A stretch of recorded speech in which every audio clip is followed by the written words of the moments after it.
여러분 반갑습니다. 금융공부 김범곤입니다. 오늘도 신속하고 정확한 투자 정보 전달해드리는 투자 클리닉 시간이고요. 자, 이번 시간 주제는 월배당 ETF를 꾸준히 매수를 해오던 중에 어느 날 갑자기 주식시장이 폭락장이 올 수도 있습니다. 자, 이랬을 경우에 어떻게 대응해야 될지 대응 방안에 대한 질문이 있어서 이번 시간 영상 주제로 채택을 했고요. 자, 여러분들이 매수하는 입장에서 한번 생각해 보시면 비쌀 때 많이 사는 게 좋을까요? 저렴할 때 많이 사는 게 좋을까요? 정답은 바로 저렴할 때 많이 사는 게 좋습니다. 자, 그리고 월배당 ETF를 투자함에 있어서 배당금을 많이 받기 위한 가장 좋은 방법도 바로 월배당 ETF의 가격이 저렴할 때 많이 모아가는 이러한 전략들이 유효할 수 있는데요. 자, 그러면 어떻게 하면 이러한 폭락장이 찾아왔었을 때 월배당 ETF를 조금이라도 더 많이 매수하는 그런 방법들은 없는지 이번 시간 영상 통해서 같이 한번 정리를 해보도록 하겠습니다. 자, 그러면 본론 들어가기 앞서 여러분들 구독, 좋아요 하나씩 눌러주시고 이번 시간 영상 끝까지 시청해 주시면 정말 좋을 것 같습니다.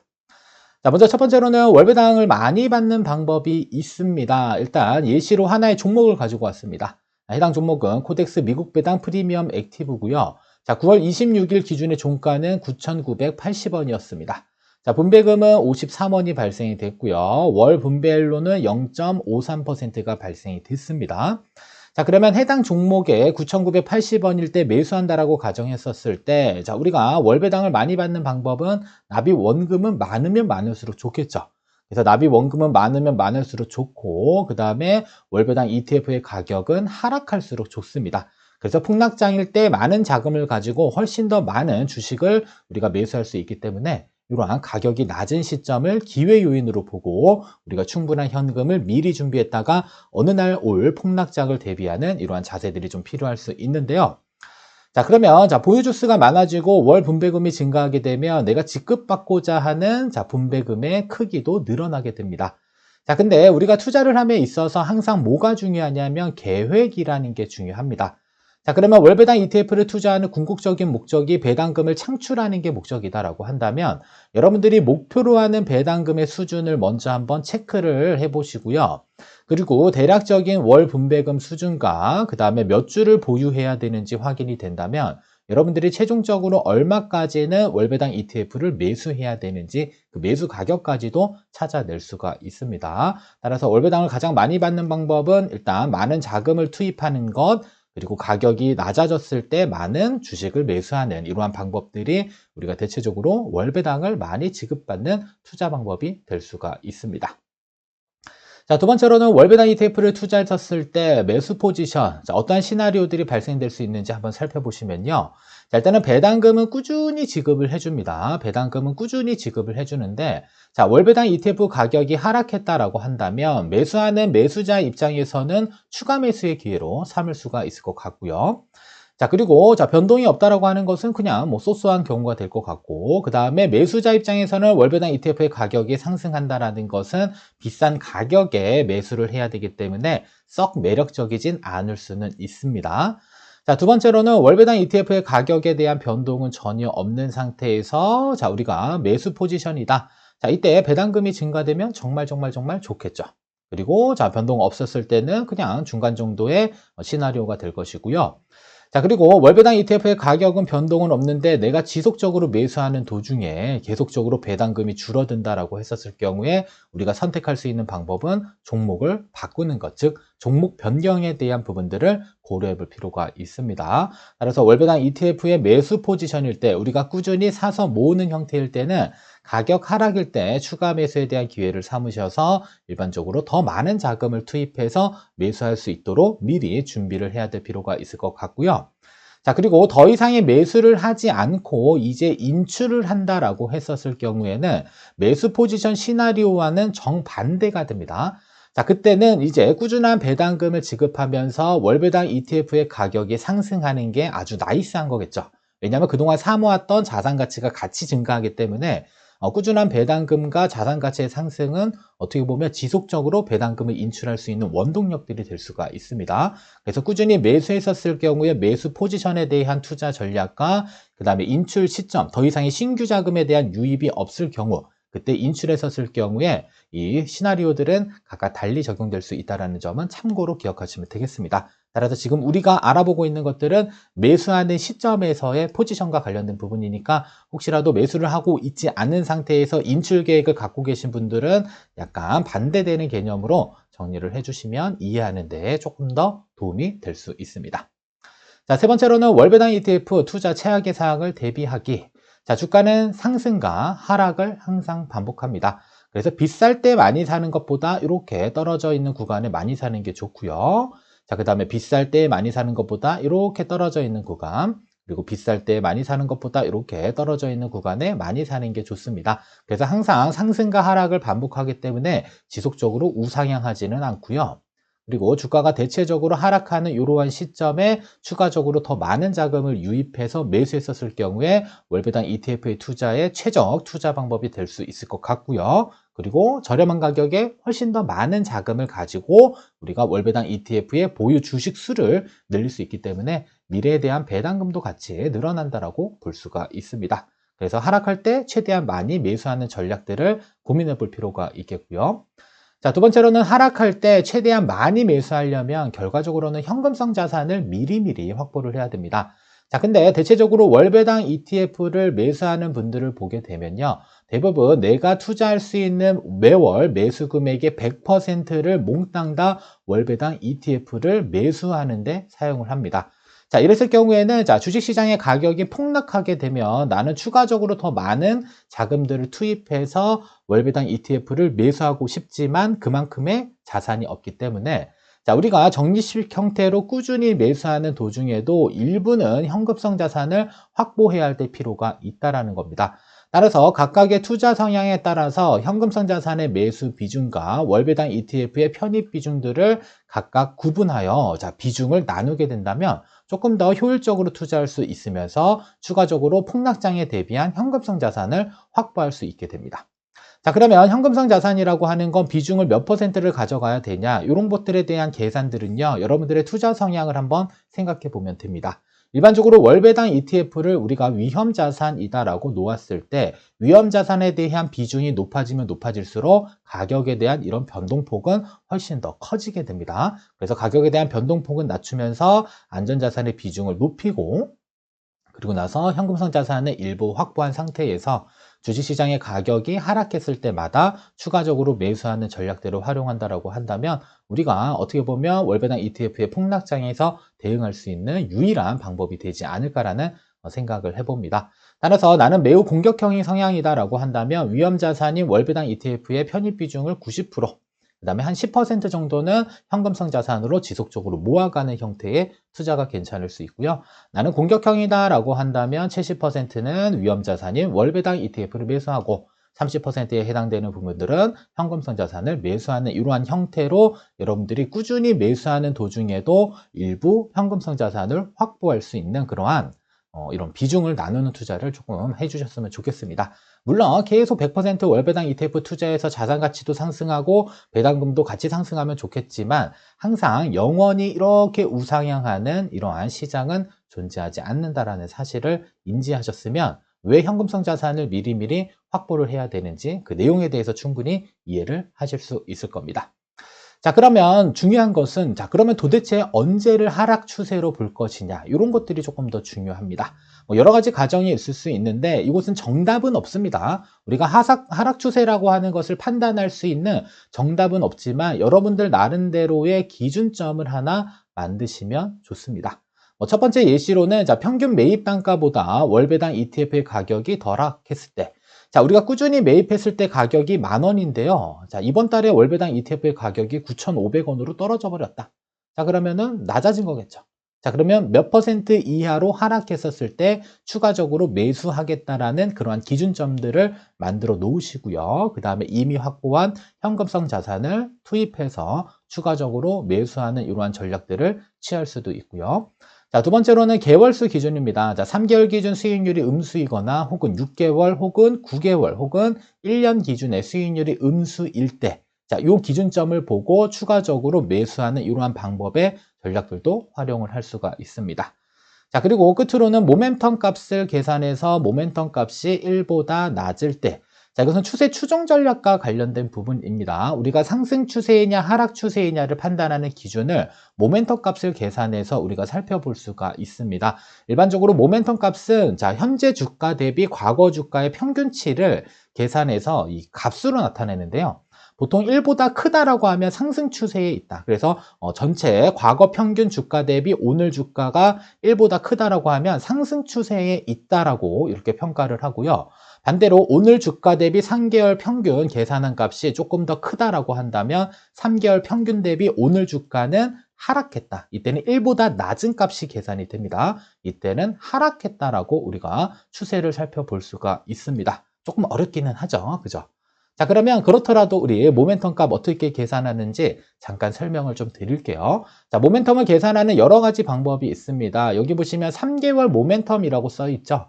자, 이것은 3개월 전 주가 가격과 오늘 주가를 비교해서 평균치를 만든 다음에 얘가 1보다 크면 상승 추세, 1보다 낮으면 하락 추세에 있다는 것을 평가를 합니다. 그리고 뭐 6개월 기준도 있고요. 9개월, 그 다음에 1년 기준의 모멘텀도 계산을 할 수가 있습니다. 근데 예시는 3개월 기준 모멘텀 계산했고요.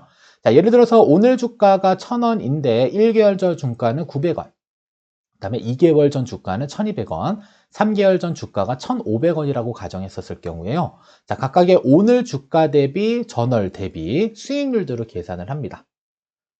자, 그리고 나서 가중평균을 하게 되면 각각 값의 가중평균을 하게 되면 값이 나옵니다. 0.8514. 자, 이때는 평균값을 1로 봤을 때, 오늘 주가 값을 1로 봤을 때 대략적으로 주식시장의 가격이 약 15% 정도 더 저평가되어 있는 상태이다라고 우리가 볼 수가 있습니다.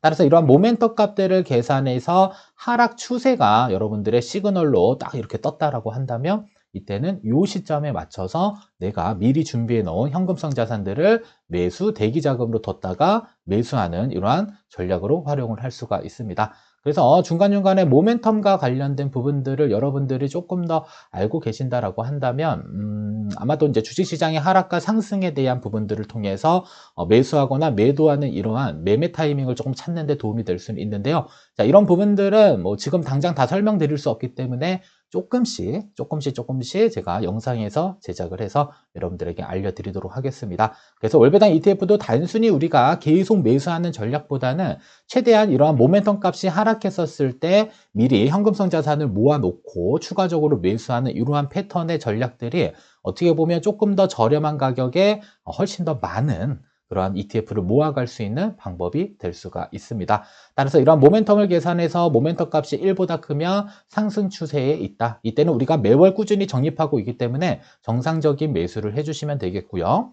만약에 모멘텀 값이 1보다 작다라고 한다면 이때는 하락 추세로 보기 때문에 우리가 일부 만들어 놓은 현금성 자산을 가지고 추가적으로 이렇게 매수해서 훨씬 더 낮은 가격에 더 많은 ETF를 보유하게 되는 이러한 방법으로도 충분히 활용을 할 수가 있습니다. 따라서 모멘텀에 대한 부분들 궁금하시면 한 번쯤은 검색을 해보시길 바라고요. 그리고 추세 추종과 관련된 전략들도 여러분들이 조금 공부를 해보시면 나름대로 투자를 조금 더 재미나게 할 수 있게 되겠습니다. 자, 다음은 6번째입니다. 자, 그러면 현금성 자산 결국에는 매수라는 걸 해야 되는데 어떠한 상품을 매수하는 게 바람직한지. 자, 우리가 일반적으로 월배당 ETF 상품들을 어디에서 많이 매수할까요? 절세 계좌에서 많이 매수합니다. 그래서 연금저축 펀드를 이용하시는 분들도 있고 IRP 계좌를 이용하시는 분들도 있고요. 그다음에 ISA 계좌를 이용하시는 분들도 있는데요. 자, 우리가 뭐 현금성 자산으로 매수할 수 있는 여러 가지 상품들이 있는데 저는 개인적으로는 우리가 월배당 ETF를 투자하는 만큼 그냥 ETF를 매수하는 게 가장 적합한 현금성 자산이 되지 않을까라는 생각을 해봅니다. 따라서 현금성 자산이라고 하는 매수 대기 자금들은 이러한 금리 연동형 ETF나 단기 채권 ETF 등에 모아놓고 그리고 시장이 폭락했다라고 한다면요. 자, 얘네들 바로 매도하시면 됩니다. 자, 매도하고 매도된 자금 가지고 바로 월배당 ETF를 매수하는 이러한 형태의 전략으로 활용하는데 괜찮습니다. 그죠? 뭐 MMF도 있고요. 뭐 예금도 있고 ELB 상품도 있는데 얘네들은 만기라는 게 존재하기 때문에 만기가 존재되지 않으면서 약 1년 정도의 한 3에서 한 4% 정도의 이익을 안겨다 줄 수 있는 이러한 상품군들을 선택해서 현금성 자산으로 보유하고 있다가 시장이 폭락했다라는 시그널이 뜨면 이러한 상품들을 매도해서 다시 추가 매수하는 이러한 방법으로 여러분들이 투자를 꾸준히 하는 것들도 괜찮을 것 같습니다. 그래서 개인적으로는 현금성 자산에 대한 부분들은 뭐 여러 가지가 있겠으나 만기가 없는 이러한 금리 연동형 ETF나 단기 채권 ETF 등을 활용하는 게 좋은 방법이 될 수 있다고 볼 수 있을 것 같고요. 자, 다음은 7번째입니다. 자, 우리가 폭락장을 대비하기 위해서 주식과 채권을 혼합해야 된다. 이런 이야기들 많이 들어보신 적이 있으실 텐데요. 자, 그러면 채권을 보통 안전자산이다라고 표현을 하기도 하지만 개인적으로 채권은 안전자산은 아닙니다. 다만 안전자산으로 볼 수 있는 채권은 단기 채권에 대한 부분이고요. 자, 이렇게 만기가 중장기인 이러한 채권들은 가격 변동에 대한 폭이 정말 큽니다. 그래서 언젠가는 우리에게 손실을 안겨주기도 하고 언젠가는 우리에게 이익을 안겨주기도 하지만 결과적으로는 쭉 꾸준히 우상향할 수 있는 이러한 자산군이 대체적인 현금성 자산이고 그 다음에 안전자산으로 볼 수 있다고 생각하시면 되겠습니다. 따라서 채권은 안전자산이 아니라 그나마 위험자산 중에서 주식보다는 덜 위험하다고 평가할 수 있는 게 맞는 말인 것 같고요. 일반적으로 단기 채권과 관련된 부분들은 안전자산으로 볼 수 있지만 중장기 채권의 경우는 우리가 안전자산으로 보기에는 조금 힘들다. 이런 식으로 채권에 대한 안전자산의 정의를 잘 내려주시면 좋을 것 같습니다. 자, 다음은 8번째입니다. 자, 우리가 매월 매수만 하는 게 아니라 목돈을 귀찮아서 한꺼번에 투자하는 많은 분들이 있을 수도 있습니다. 자, 이랬을 경우에도 마찬가지로 위험자산인 월배당 ETF와 그 다음에 안전자산인 현금성 자산을 각각의 투자 비중을 나눠서 매수를 한 다음에 중간중간에 한 번씩 리밸런싱 과정을 통해서 장기 투자를 할 수도 있습니다. 자, 예를 들어서 2천만 원의 금액을 가지고요. 비중을 나눕니다. 그래서 위험자산 월배당 ETF에는 1,400만 원어치 매수를 하고요. 자, 그리고 안전자산인 요 30% 600만 원어치는 현금성 자산으로 즉 뭐 단기 채권이나 금리 연동형 ETF를 매수를 합니다. 자, 그리고 나서 1년이 경과하게 되면 가격이 다 바뀌게 되겠죠. 물론 1년 동안 배당금은 꾸준히 지급을 받을 건데 중요한 것은 1년 뒤에 가격 변동이 생깁니다. 예를 들어서 뭐 주식 위험자산은 뭐 100만 원이 하락했고요. 그 다음에 안전자산은 30만 원의 이자가 붙었다. 자, 그러면 최초로 투자했었을 때 위험자산 월배당 ETF의 투자 비중은 70%였는데 67.36%로 변화가 있고요. 안전자산은 30%에 대한 비중이었는데 32.64%로 올라가게 됩니다. 자, 이랬을 경우에 1년 뒤 뭘 하냐면 리밸런싱이라는 걸 진행을 하는 겁니다.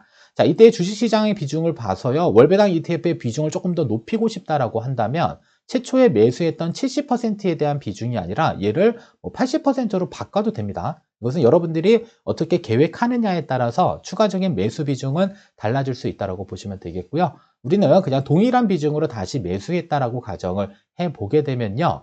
자, 위험자산인 월배당 ETF에 매수할 수 있는 매수 대기자금 1년 뒤에는 67.36%가 됐는데 얘를 70%로 바꿔주기 위해서는 우리는 51만 원어치만 추가적으로 매수하면 되는 구조가 되고요.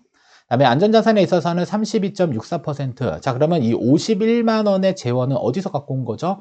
바로 여기서. 즉 안전자산인 현금성 자산에서 발생된 이익의 일부를 매도해서 어디로 가져가는 거죠? 위험자산이라고 하는 월배당 ETF를 매수하는 형태로 이런 방식으로도 장기 투자가 가능합니다. 그래서 나는 좀 게으른 투자를 좀 하고 싶다라고 생각되시는 분들은요. 자, 목돈을 몰빵해서 위험자산인 월배당 ETF에 100% 투자하지 마시고요.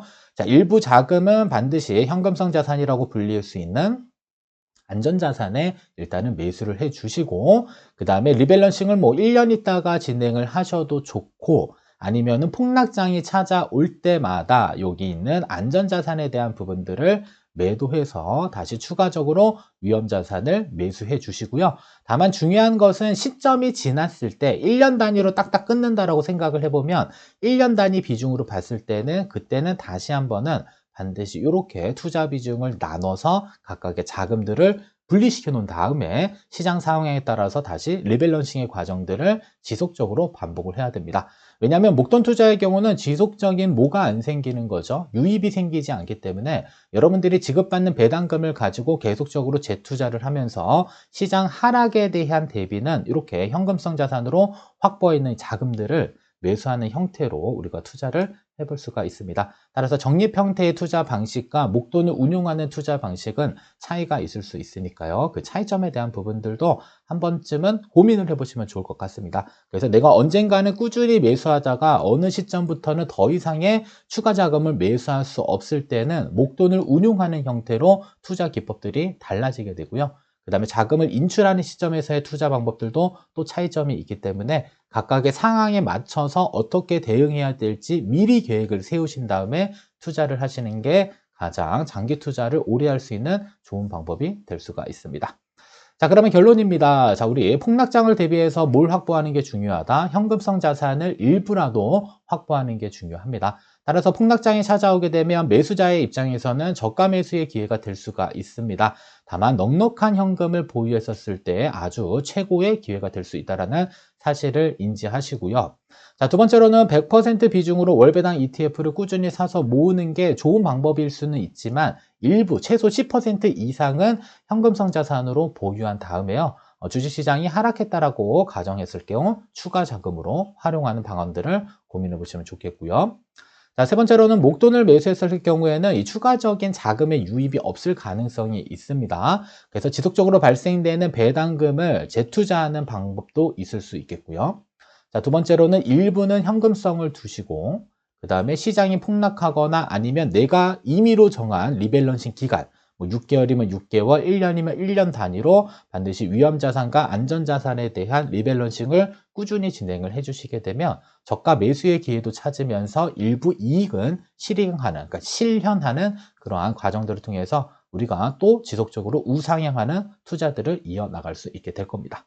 따라서 월배당 ETF 폭락장에서 우리가 대비하는 가장 좋은 방법은 일부 자산은 현금성 자산을 반드시 보유하는 게 가장 좋은 대응 전략이 되지 않을까라는 생각을 해봅니다. 자, 여기까지 시청해 주셔서 감사하고요. 여러분들 구독, 좋아요, 알림 설정, 금융공부 영상 제작에 큰 도움이 됩니다. 자, 이번 시간 영상 여기서 모두 마치도록 하겠습니다.